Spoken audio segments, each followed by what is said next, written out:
The cold barrel of a shotgun pressed against Willa Hayes' temple as she stared out at the vast Wyoming landscape, her brother's ultimatum still echoing in her ears. Marry the wealthy rancher by week's end or face consequences worse than death. The year was 1876, and in this untamed territory, a woman without protection was as vulnerable as a newborn calf during a wolf hunt. "You'll thank us later, Willa," her eldest brother, Frank, had insisted that morning as he poured himself another whiskey. "Harlan Montgomery has 3,000 acres and more cattle than any man in the territory. You'll never go hungry again." "I'd rather starve than marry that man," Willa had replied, her voice as steady as her resolve. At 22, she had witnessed enough of Harlan Montgomery's cruelty to last several lifetimes. The way he treated his ranch hands, his horses, and the stories about his first wife, who had mysteriously disappeared, were enough to chill anyone's blood. Now, as the afternoon sun beat down on the small homestead that had been her family's since their parents died 3 years prior, Willa stood in silent defiance as her 3 brothers loaded the wagon with her few belongings.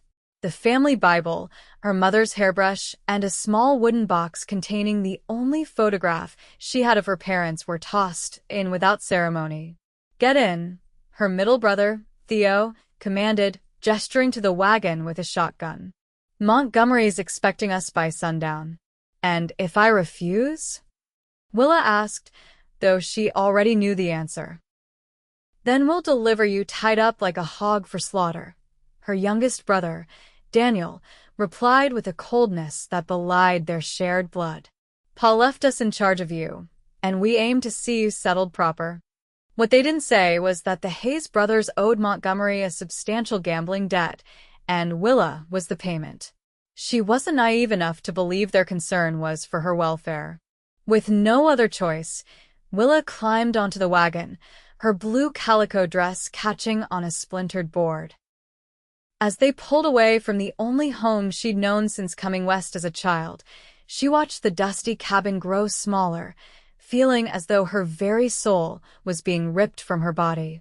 The journey to Montgomery's ranch took nearly 2 hours, the rutted trail winding through golden meadows and dense pine forests. Willa sat rigid, planning her escape even as she knew it was nearly impossible. A woman alone in this territory would face dangers that made even Montgomery seem like a safer option. Almost. As they approached the imposing gates of the Double M Ranch, Willa's stomach twisted into a knot so tight she feared she might be sick. The massive ranch house loomed in the distance, 2 stories of painted wood and glass windows that reflected the setting sun like cruel, fiery eyes. A group of ranch hands stopped their work to stare as the Hayes wagon approached. Among them, a tall figure straightened from where he'd been adjusting a saddle. Unlike the others, he didn't leer or whisper as Willa passed. Instead, he met her gaze directly, his expression unreadable beneath the shadow of his hat brim. Frank pulled the wagon to a stop before the main house just as Harlan Montgomery emerged onto the porch. At 55, he was more than twice Willa's age, with a thick gray mustache and cold eyes that assessed her as one might examine livestock at auction. "You're late, Hayes," Montgomery called out, his voice as rough as the whiskey he was known to favor. "I was beginning to think you'd reneged on our arrangement." "We're here now," Frank replied, helping Willa down from the wagon with a grip that would surely leave bruises. As promised, Montgomery descended the steps slowly, circling Willa as though inspecting a mare. "She'll do," he finally declared. "The preacher will be here Saturday. You boys can consider your debt settled." Willa's eyes burned with unshed tears as she stood silently, her fists clenched at her sides. 3 days. She had 3 days before she would be bound to this man for life. "Get her settled in the east bedroom," Montgomery instructed his housekeeper, an older woman with a pinched face who had appeared at his side. "And make sure she understands what's expected of her." As Willa was led inside the oppressive house, she caught one final glimpse of the tall cowboy from the yard. He was watching her still, and though she couldn't explain why, Something in his steady gaze offered the first flicker of hope she'd felt since this nightmare began. The east bedroom was larger than the entire cabin she'd shared with her brothers, furnished with heavy oak pieces and a four-poster bed draped in burgundy fabric. It should have felt luxurious, but to Willa, it was nothing more than a gilded cage. "Supper's at 7, the housekeeper, who introduced herself as Mrs. Winters, informed her. "Mr. Montgomery expects proper attire. There are dresses in the wardrobe that should fit well enough until your own can be made." When the door closed behind Mrs. Winters, Willa finally allowed herself to cry. Silent tears tracked down her cheeks as she moved to the window, looking out at the sprawling ranch that was to be her prison. In the distance, she could see the cowboy again, leading a magnificent chestnut mare toward the stables. Something about his deliberate movements drew her attention, holding it as the sun dipped lower on the horizon. Supper that evening was a torturous affair. Seated across from Montgomery at a table that could have comfortably accommodated 20, Willa picked at her food while enduring his scrutiny. "You'll need to put more meat on those bones," Montgomery remarked, gesturing toward her plate with his fork. "A rancher's wife needs strength to bear healthy sons." Willa forced herself to swallow the bite of beef she'd been chewing, though it felt like sawdust in her mouth. "I'm not your wife yet, Mr. Montgomery." His eyes narrowed. "But you will be, Miss Hayes. Your brothers have assured me of that fact." "And if I were to leave?" she dared to ask. Montgomery's laugh was devoid of humor. "Where would you go? Back to your brothers who sold you to clear their debts? Or perhaps you fancy your chances alone in the territory?" He leaned forward. "Let me be clear. You're here because I've allowed it, and you'll remain here as my wife because that's what's been decided. The sooner you accept that reality, the easier your life will be." Willa said nothing more, but as she retired to her room that night, she knew she couldn't surrender to this fate without at least attempting escape. Better to die trying for freedom than live a lifetime under Montgomery's thumb.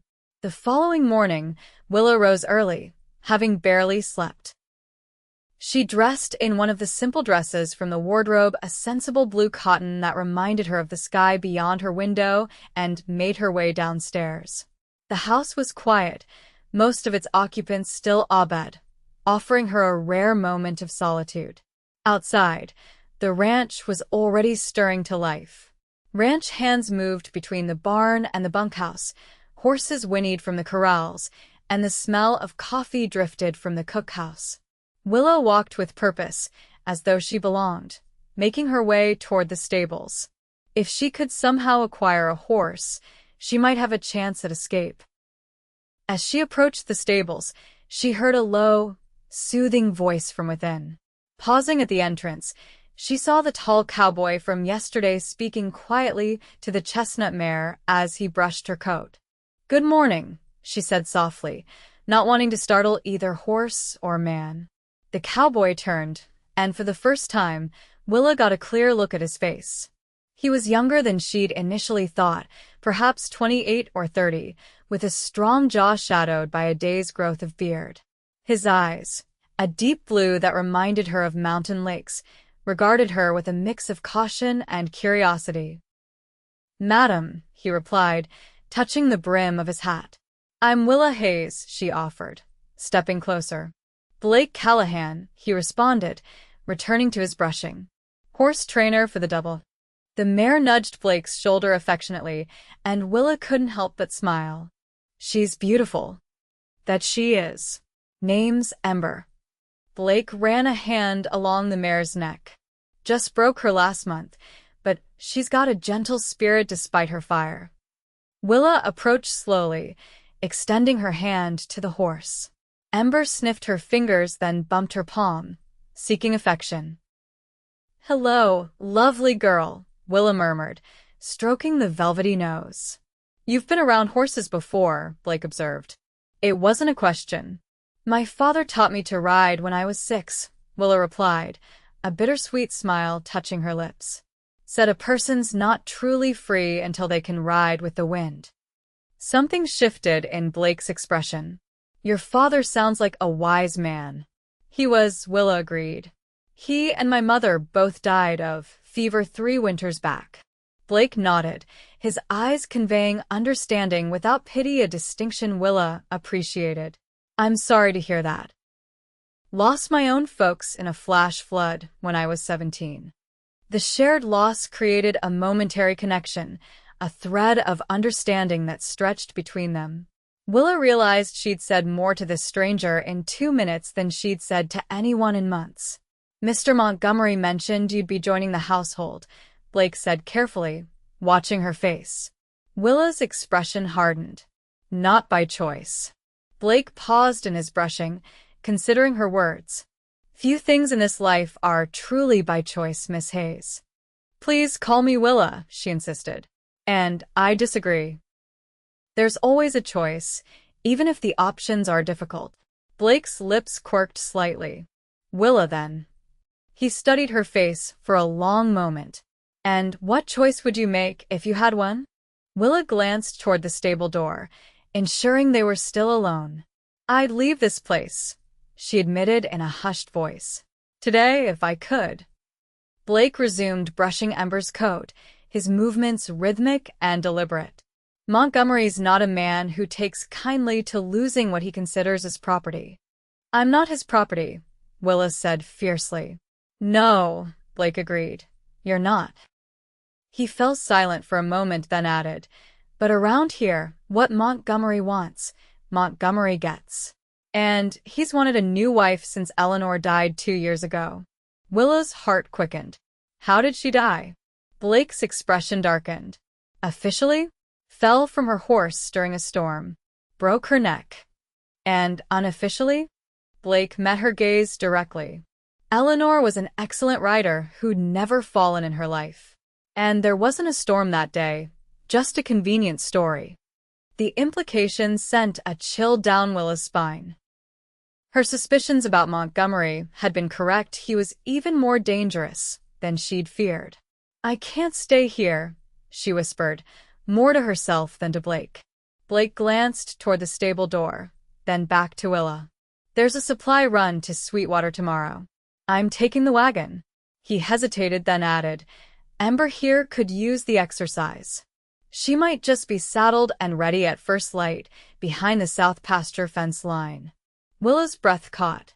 Are you offering to help me escape? I'm offering you a horse and a choice, Blake replied carefully. What you do with them is your decision. Why would you risk helping me? Blake's expression grew distant.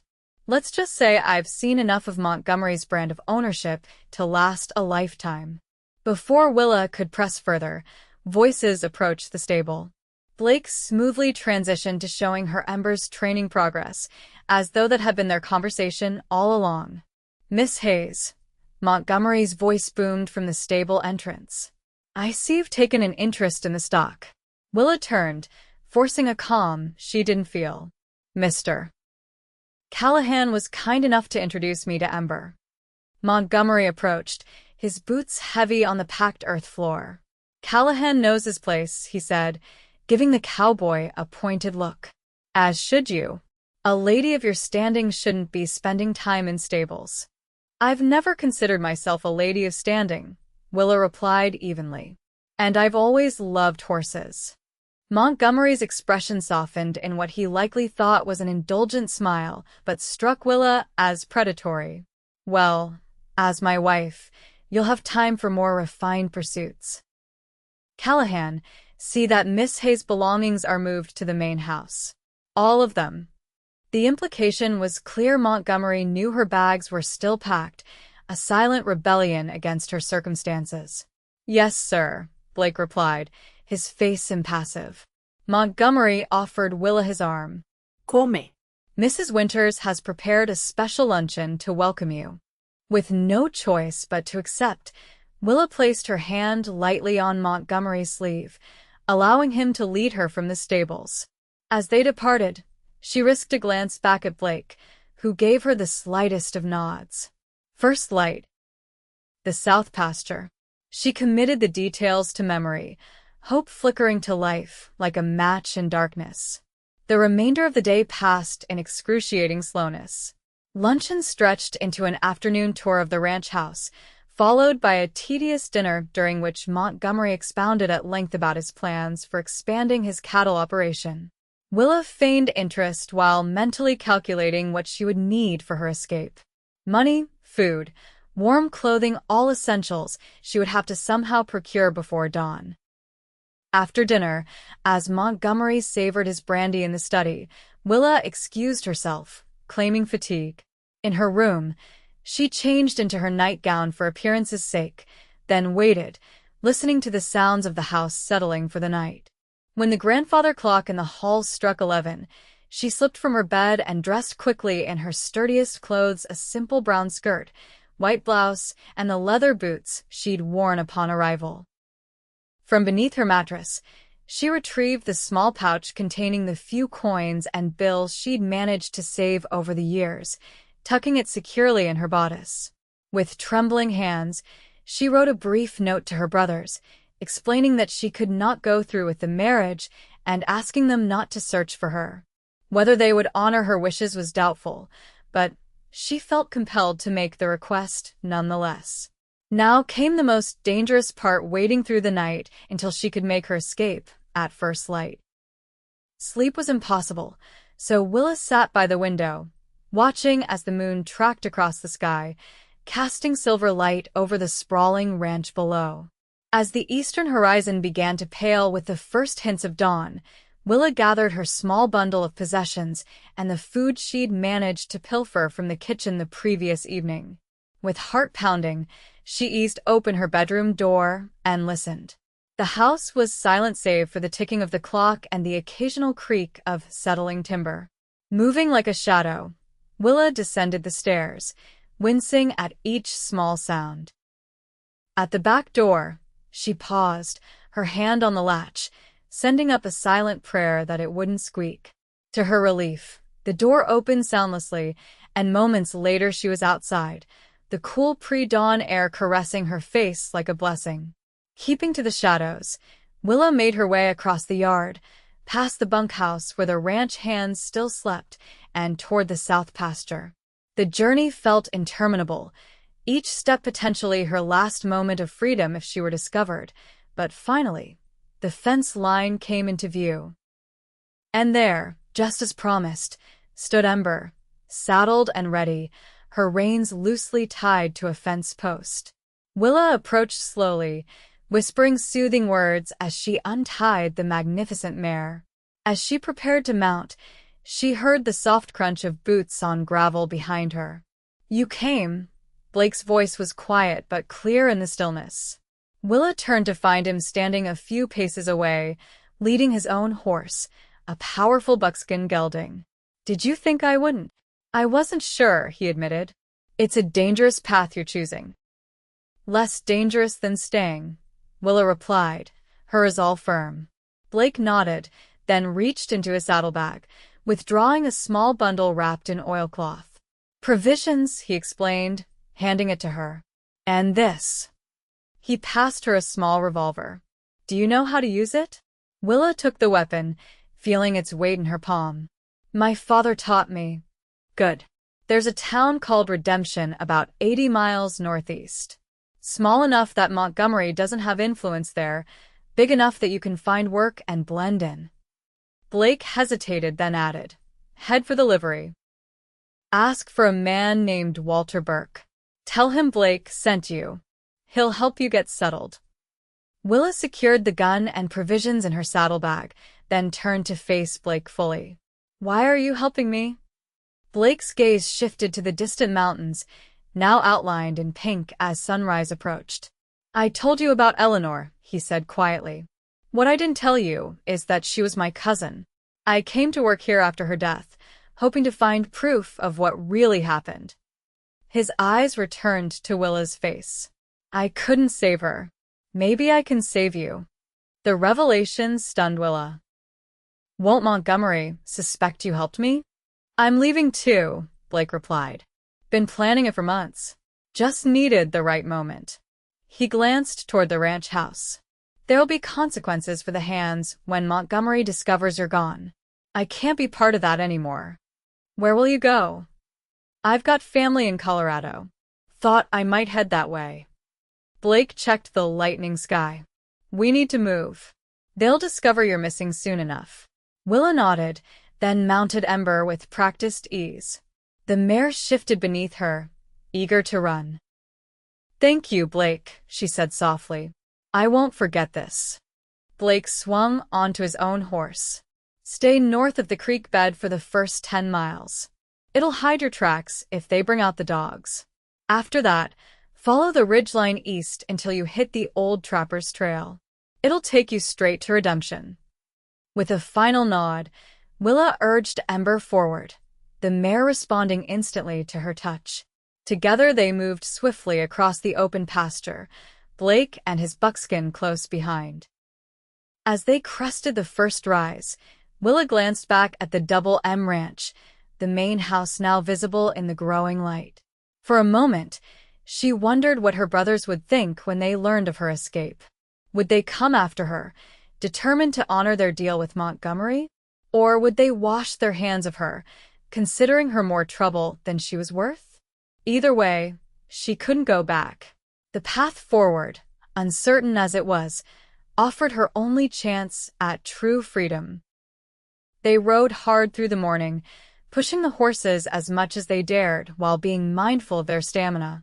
By midday, they had covered nearly 20 miles, the landscape changing from rolling pastureland to more rugged terrain dotted with pine and aspen. We should rest the horses, Blake said as they approached a small stream sheltered by cottonwoods. Let them drink and graze a bit. Willa dismounted, her legs stiff from hours in the saddle.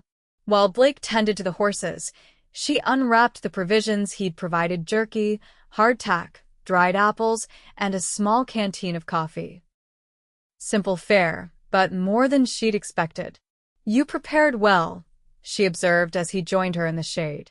Blake accepted the jerky she offered. Been stockpiling supplies for weeks. Just waiting for the right time. They ate in companionable silence, the only sounds the gentle murmur of the stream and the occasional whicker from the horses.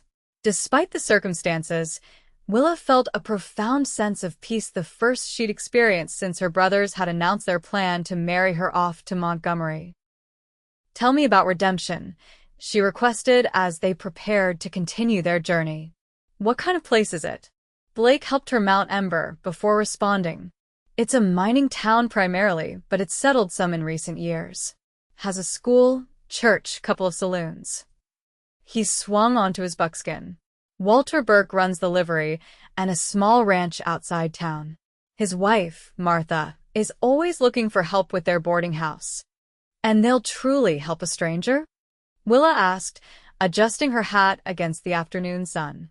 They helped me once, when I had nothing, Blake replied simply. Good people who don't ask too many questions. They rode on, making good time as the afternoons stretched into evening. Blake proved to be a skilled guide, navigating the increasingly rugged terrain with confidence. By nightfall, they had reached the ridgeline he'd mentioned, providing them with a vantage point from which they could see for miles in every direction. No sign of pursuit, Blake observed as they made camp in a sheltered hollow. But that doesn't mean they're not coming. Willa helped gather wood for a small fire, mindful of keeping it hidden from potential searchers. How long do you think it will take to reach Redemption? 3 days, maybe 4, Blake replied, expertly building the fire. Depends on the weather and if we need to alter our route. As the flames caught and grew, casting dancing shadows across their small campsite, Willa studied Blake's profile. In the firelight, the lines of his face seemed softer, less guarded than they had been at the ranch. She found herself wondering about his life before the Double M, before the tragedy that had brought him there. You mentioned family in Colorado, she said tentatively. Parents? Siblings? Blake poked at the fire with a stick. My father's brother and his family. Uncle James has a cattle ranch near Denver. Good man. Offered me a place after my parents died, but I was young and stubborn, thought I needed to make my own way. And now... A small smile touched Blake's lips. Now I'm older and stubborn, but I've learned the value of family, the kind you choose, not just the kind you're born to. The distinction wasn't lost on Willa, whose own blood relations had traded her like a commodity. I'm not sure I have either anymore, she admitted softly. Blake looked up, meeting her gaze across the fire. You will, he assured her. Redemption's got a way of giving people second chances. That's how it earned its name. They talked long into the night, sharing stories of their childhoods, their dreams, their disappointments. Willa learned that Blake had been a cavalryman briefly during the last years of the war, too young to see much fighting but old enough to understand its cost. He'd worked as a ranch hand, a horse trainer, even a deputy sheriff for a time before coming to the Double M. In turn, she told him about growing up in Missouri, her family's journey west when she was 12, the years of building their homestead, and the devastating loss of her parents. She spoke of her brother's gradual change after their father's death, how the struggle to keep the ranch going had hardened them, turned them from protectors to oppressors. They weren't always like this, she said, gazing into the dying embers of their fire. Frank used to read to me every night. Theo taught me to fish. Daniel and I would spend hours naming the stars. Hardship changes people, Blake observed. Not always for the better. Is that what happened to Montgomery? Willa asked. Some hardship that turned him cruel? Blake shook his head. Some men are born with darkness in them. Montgomery's the kind who enjoys power over others. Always has been, according to those who've known him longest. The conversation shifted to their plans for the future. Blake spoke of his uncle's ranch, his hope to eventually start a horse breeding operation of his own. Willa, having never allowed herself the luxury of long-term planning, found it harder to articulate her aspirations. I just want freedom, she finally said. The chance to make my own choices, good or bad. That's as worthy a dream as any, Blake replied, his voice warm with understanding. As they settled for sleep, Willa wrapped in Blake's spare blanket while he took first watch. She found herself reflecting on the strange twist of fate that had brought them together. Had Montgomery not arranged to buy her from her brothers, had Blake not been planning his own escape, their paths might never have crossed. The thought troubled her more than she cared to admit. The following days fell into a rhythm of hard riding punctuated by brief rests. They avoided the main trails, keeping to less traveled routes that Blake knew from his years roaming the territory. Each night, they made camp in secluded locations, taking turns standing watch while the others slept. On the third day, as they crossed a high meadow brilliant with wildflowers, Blake suddenly raised his hand in a signal to stop. Willa reined in Ember, instantly alert. Riders, Blake said quietly, pointing to a distant ridgeline where dust rose against the blue sky. 4, maybe 5. Montgomery's men? Willa asked, her heart pounding. Can't be sure from this distance, but we should assume so. Blake surveyed their surroundings, assessing options. There's an old mining cave about 2 miles east. We can hole up there until they pass. They urged their horses into a gallop, racing across the meadow toward the tree line beyond. The cave Blake had mentioned was well hidden, its entrance obscured by a fall of rock and overgrown with vegetation. Inside, it was surprisingly spacious, the air cool and dry. Prospectors used this place back in the 60s, Blake explained as they settled the horses at the rear of the cave. Didn't find much gold, but they left behind a decent shelter. They waited in tense silence, ears strained for any sound of pursuit. Hours passed with no sign of the riders, but Blake insisted they remain hidden until nightfall. We're too close to redemption to take chances now, he said. One more day won't make much difference. As darkness fell, they ventured out cautiously. The night was clear, stars pricking the velvet sky like countless diamonds. They decided to continue their journey, taking advantage of the moonlight to navigate the increasingly familiar terrain. Near midnight, they crested a final ridge, and there in the valley below lay Redemption, its scattered lights twinkling like earthbound stars. Willa felt a surge of emotion at the sight, relief, hope, and a touch of trepidation. This small town represented her future, whatever it might hold. "We made it," she whispered, her voice catching. Blake nodded, a smile softening his features. "Welcome to redemption, Willa Hayes." They descended carefully, approaching the town from its eastern edge, where the livery stable stood slightly apart from the other buildings.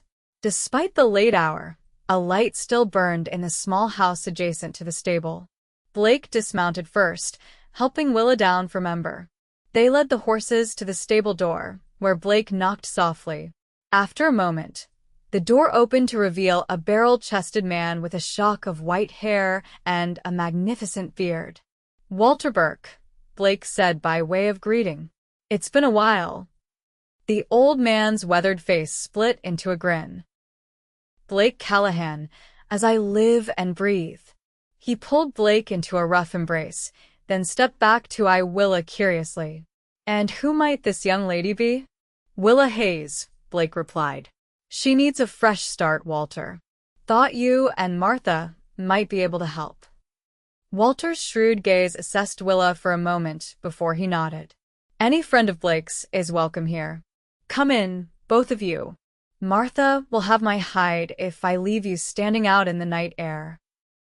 Inside the small but comfortable house, they were greeted by Martha Burke, a plump, motherly woman who immediately set about preparing a late supper while Walter poured coffee. No questions were asked about their sudden appearance or the circumstances that had brought them to redemption, for which Willa was profoundly grateful. As they ate the simple but delicious meal of beans, cornbread, and ham, Walter and Blake caught up on news and mutual acquaintances. Willa remained quiet, overwhelmed by the events of the past days and the realization that she had actually escaped. She was free. "You'll stay with us tonight," Martha declared when the meal was finished. "I've got the spare room all made up, and there's the cot in Walter's office for Blake. Tomorrow's soon enough to figure out what comes next." Too exhausted to protest, Willa allowed herself to be led to a small but tidy bedroom. After days on the trail, the clean sheets and soft mattress felt like unimaginable luxury. She fell asleep almost instantly, her last conscious thought a prayer of gratitude for Blake Callahan and his gift of a horse and a choice. Morning brought the sounds and smells of a household already awake and working, coffee brewing, bacon frying, men's voices discussing the day's tasks. Willa dressed quickly in her travel-worn clothes, suddenly self-conscious about her appearance as she joined the others in the kitchen.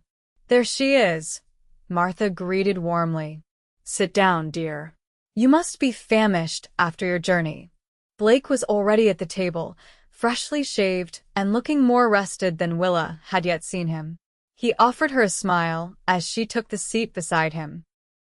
"Walters agreed to let you stay on at their boarding house," he informed her as Martha placed a heaping plate before her. "They need help with cooking and cleaning, and the pay includes room and board."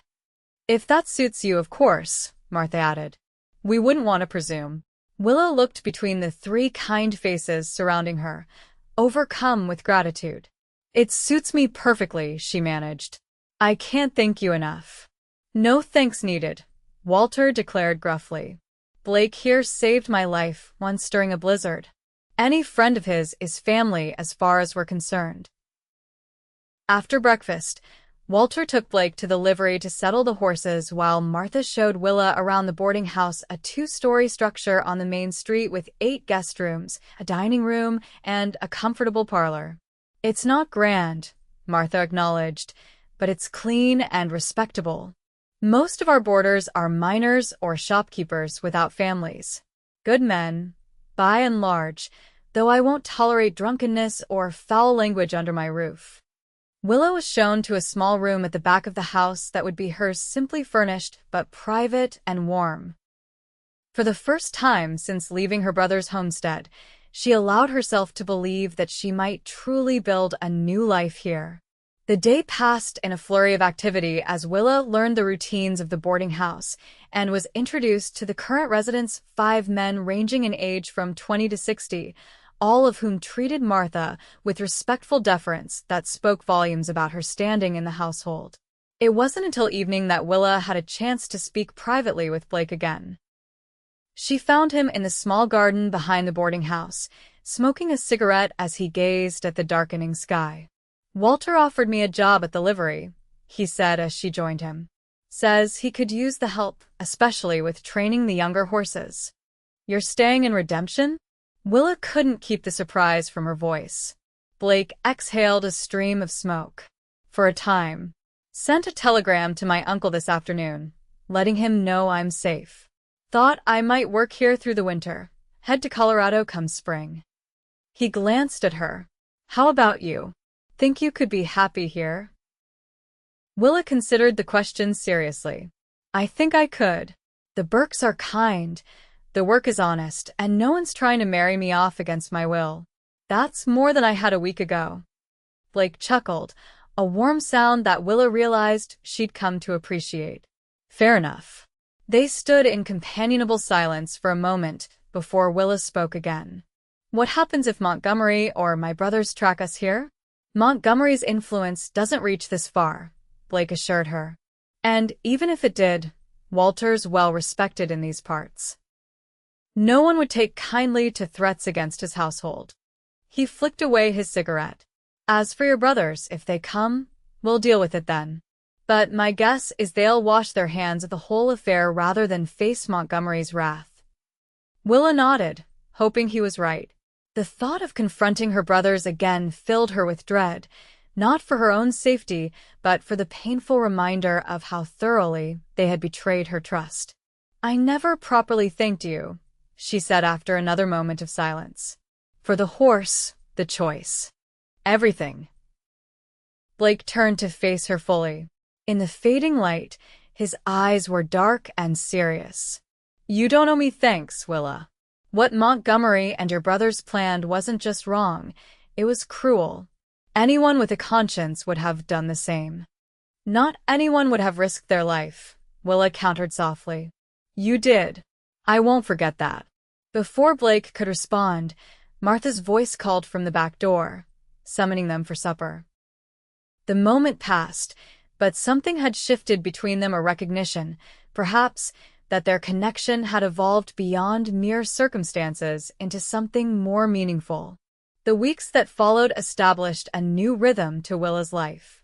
She rose early each morning to help Martha prepare breakfast for the boarders, spent her days cleaning rooms, doing laundry, and assisting with the endless tasks required to maintain the boarding house. In the evenings, she often sat in the parlor, mending or reading from Martha's modest library of books. Blake became a fixture at the evening meal, joining the boarders at the long table where conversations ranged from local politics to mining prospects to the latest news from back east. Willa found herself looking forward to these gatherings, particularly when Blake would share stories from his travels that inevitably had everyone laughing or leaning in to catch every word. As autumn deepened toward winter, Redemption prepared for the isolation that heavy snows would bring.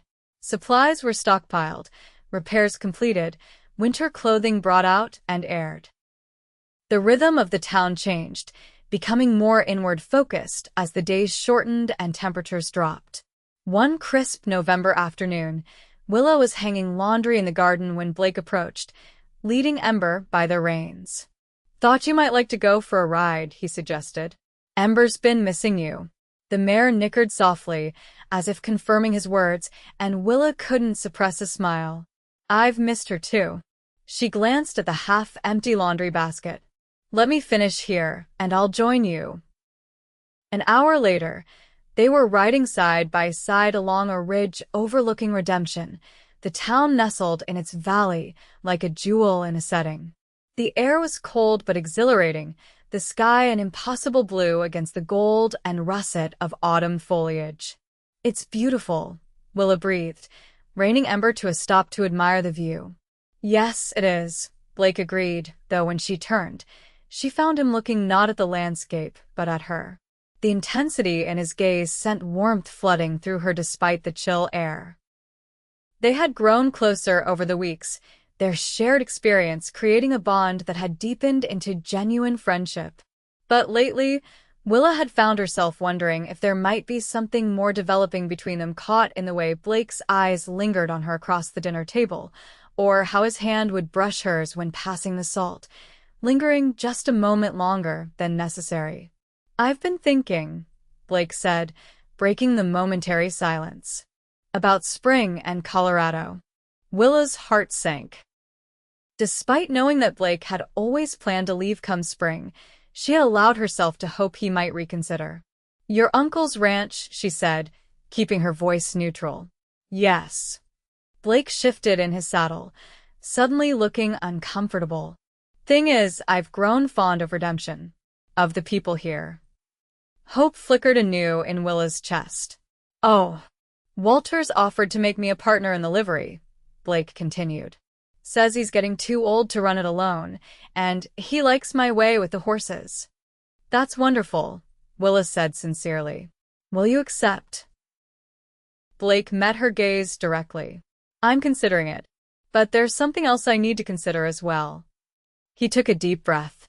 "When I offered you Ember and a choice that morning at Montgomery's ranch, I never imagined how it would change my life. These past months, getting to know you, seeing your strength and your spirit, it's made me want things I thought I'd given up on." Willa's heart pounded so loudly, she was certain Blake must hear it. "What things?" "A home," he said simply. "A family. A future with someone who understands me." He paused, seeming to gather his courage. "Someone like you, Willa." The world seemed to still around them, the only sound the soft breathing of their horses and the distant call of a hawk circling overhead. Willa found herself speechless, the sudden fulfillment of her unspoken hopes leaving her momentarily unable to respond. Misinterpreting her silence, Blake began to backtrack. "I'm sorry if I've spoken out of turn. I would never presume—" "No," Willa interrupted, finding her voice at last. "Don't apologize. You haven't presumed anything I haven't hoped for myself." The smile that broke across Blake's face was like sunrise after the longest night. He dismounted in one fluid motion, then moved to help Willa down from Ember. When her feet touched the ground, he didn't step back, instead keeping his hands lightly on her waist. "I'm not Montgomery," he said softly. "I don't want to own you or control you. I just want to build something with you, if you'll have me." Willa reached up to touch his face, her fingers tracing the line of his jaw. "I know exactly who you are, Blake Callahan. You're the man who gave me freedom when everyone else tried to take it away." She smiled, feeling lighter than she had in years. "And yes, I'll have you." Blake's kiss was gentle at first, a question rather than a demand. When Willa responded, sliding her arms around his neck to draw him closer, the kiss deepened, becoming an answer, a promise, a beginning. They returned to redemption as the sun began its descent, riding side by side with hands occasionally reaching across the space between them, as if to reassure themselves that this newfound happiness was real. At the edge of town, Blake reached over to tuck a strand of hair behind Willa's ear. "I should speak to Martha and Walter," he said. "Ask their blessing." Willa laughed softly. "They're not my parents, Blake." "No, but they've become family to both of us," he replied. "And I aim to do this properly." The Burke's reaction to Blake's formal request for permission to court Willa was one of unabashed delight. Martha immediately began planning a special Sunday dinner, while Walter retreated to the cellar to retrieve a bottle of brandy he'd been saving for a worthy occasion. "I knew from the moment you two arrived that there was something special between you," Martha declared as she embraced them both. "Anyone with eyes could see it." "Takes more than eyes to see what's in a person's heart," Walter countered, pouring generous measures of amber liquid into 4 glasses. "Takes wisdom. And I'm wise enough to know a perfect match when I see one." He raised his glass. "To Blake and Willa. May your future be as bright as your spirits." The courtship that followed was conducted under the approving eyes of the entire boarding house, with the 5 permanent residents appointing themselves unofficial chaperones and advisors. Mr. Finch, the elderly former schoolteacher, offered Blake sonnets to recite. Mr. Dawson, the burly blacksmith, suggested practical gifts like a new kettle or sturdy boots. The younger boarders Collins, Webb, and Patterson debated the merits of various courting strategies based on dime novels and limited personal experience. Through it all, Blake and Willa built their relationship on the foundation of trust and respect that had begun with that fateful offer of a horse and a choice. They spent their days working Blake at the livery, Willa at the boarding house, and their evenings together, sometimes joining the community gatherings at the church or town hall, other times simply walking through Redemption's quiet streets, talking about everything and nothing. As winter settled over the town, bringing with it snowfalls that transformed the landscape into a glistening wonderland, their plans for the future took more concrete shape. Blake would indeed become Walter's partner in the livery, while Willa would continue working with Martha, taking on more responsibility as the older woman's arthritis made certain tasks difficult. "We could build a small house," Blake suggested one evening as they sat before the fire in the boarding house parlor, the other residents having tactfully retired early. "There's that plot of land near the livery. Close enough to both our work, but with room for a garden. Maybe even children someday." Willa leaned against his shoulder, contentment warming her more thoroughly than the fire. "I'd like that," she said softly. "A home of our own." The new year of 1877 arrived with celebrations throughout Redemption, culminating in a dance at the town hall where Blake publicly proposed, going down on one knee before the assembled townspeople to offer Willa a simple gold band with a small pearl set in its center. "It was my mother's," he explained as he slipped it onto her finger after her tearful acceptance. "My uncle sent it when I wrote to tell him about you." The wedding was planned for early spring, as soon as the mountain passes cleared enough to allow Blake's uncle and cousins to travel from Colorado. In the meantime, construction began on their house, with every able-bodied man in Redemption volunteering time and expertise to ensure the young couple would have a home to begin their married life. February brought unexpected news in the form of a letter delivered to the boarding house. Willa recognized her brother Daniel's handwriting on the envelope and opened it with trembling hands, unsure whether to expect threats or recriminations. Instead, she found an apology. "Dear Willa," the letter began, "I write on behalf of myself and Theo to beg your forgiveness for our part in what transpired last summer." Frank refused to join in this letter, his pride still smarting from Montgomery's rage when you disappeared. "The rancher nearly killed him, might have if the sheriff hadn't intervened. Frank blames you, but Theo and I have come to recognize our own culpability. What we did was unforgivable. We allowed greed and desperation to overcome brotherly love and protection. Mother and father would be ashamed, as we now are. We don't ask for reconciliation, only that you know that we regret our actions and pray daily for your safety and happiness, wherever you may be. Should you wish to reply, a letter addressed to Daniel Hayes, care of General Delivery, Cheyenne, will reach us. We've sold the homestead and moved north to start fresh. Your brother, Daniel." Blake found Willa on the boarding house porch, the letter clutched in her hand, tears streaming down her face. Without a word, he sat beside her, offering silent support until she was ready to share its contents. "Will you write back?" he asked after reading the letter. Willa gazed out at the snow-covered street, considering. Yes, she finally decided. Not to forgive, not yet. But to let them know I'm safe and happy. That I'm building a new life. She turned to Blake. That I'm getting married to a good man who offered me a choice instead of a cage.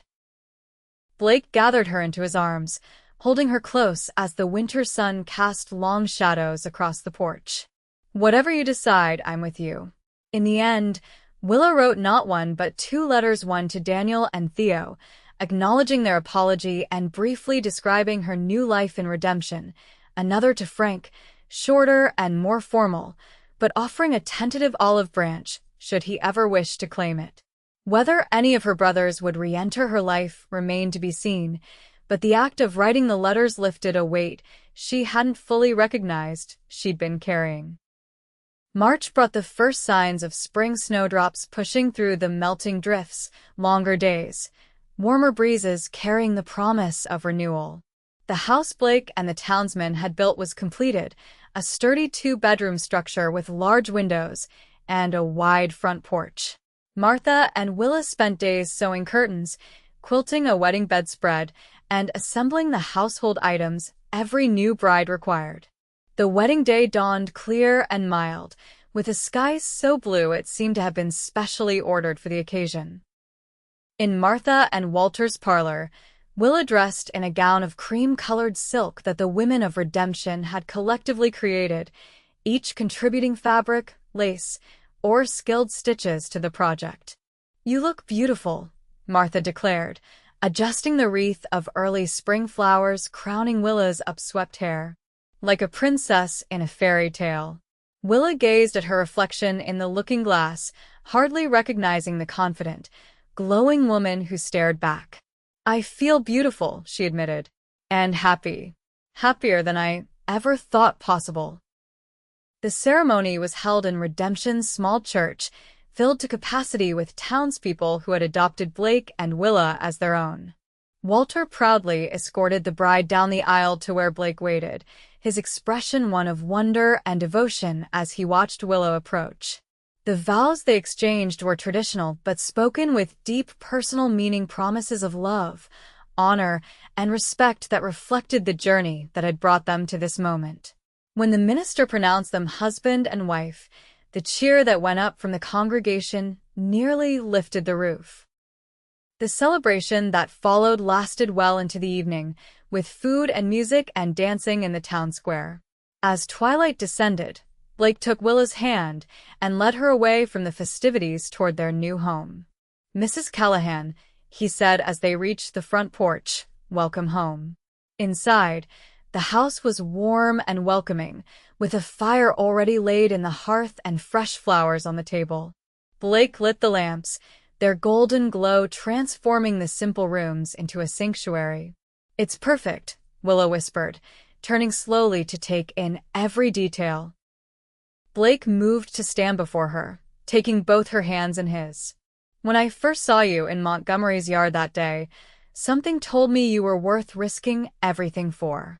He brought her hands to his lips, kissing each one tenderly. "I was right." Willa stepped closer, sliding her arms around his neck. "And when you offered me Ember and a choice, I knew you were different from any man I'd ever known." She smiled up at him, her heart so full it felt it might burst. "I chose freedom that day, but I found love as well." Their kiss was a promise fulfilled, a new journey begun. Outside, the stars emerged one by one, witnessing the start of a union forged in courage and choice, destined to flourish in the freedom they had both risked everything to claim. 5 years later, Willa stood on the porch of their expanded home, watching as Blake taught their 4-year-old son, James, to ride a gentle pony in the yard. Beside her, 2-year-old Eleanor sat playing with a wooden horse, occasionally looking up to watch her father and brother with solemn interest. The years had brought changes to Redemption and to their lives. The town had grown, attracting more families as the mining operation stabilized and expanded. The livery, now officially Burke and Callahan's, had flourished under Blake's management, especially after he added a horse breeding program that produced some of the finest stock in the territory. Willa had continued working at the boarding house until James was born, then focused on raising their children while contributing to the community in other ways, teaching at the Sunday school, organizing the town's first lending library, and serving on the committee that had finally secured funding for a proper schoolhouse. Walter and Martha remained central figures in their lives, honorary grandparents to James and Eleanor, though age had slowed them considerably. Walter had fully retired the previous year, leaving the livery entirely in Blake's capable hands. Martha still managed the boarding house, but with help from a younger woman, a widow named Sarah, who had moved to Redemption with her teenage son. As for Willa's brothers, reconciliation had come gradually and unevenly. Daniel had visited 2 years after her wedding, contrite and nervous, but genuinely happy to see his sister thriving. Theo had followed a year later, bringing news that Frank had remarried and moved to California. Whether the eldest Hayes brother would ever seek to mend fences remained uncertain, but Willa had made peace with that possibility. Her family now was of her own making, built on love freely given and received.